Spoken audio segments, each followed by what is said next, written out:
ఆచార్య దేవా ఏమంటివి జాతి నిబమన సూత సుతుని కింద నిలువహారత లేదందువా.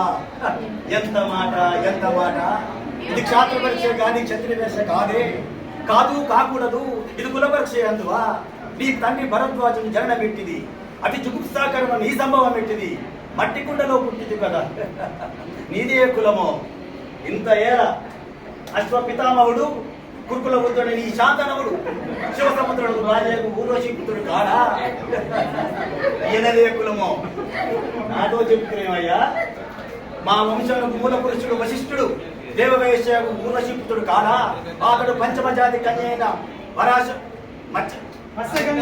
పరాశరుని భార్య అయిన అరుంధతి యందు శక్తిని, ఆ శక్తిని చండాలంగాను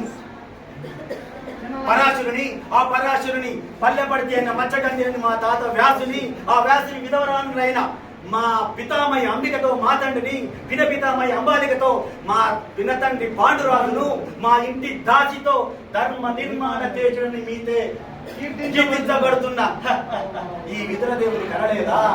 సందర్భావసరాల బట్టి క్షేత్ర బీజ ప్రాధాన్యములతో సంకరమైన మా గురువంశము ఏనాడో కులవీనమైనది కాగా నేడు కులము వ్యర్థవాదం ఇందులో.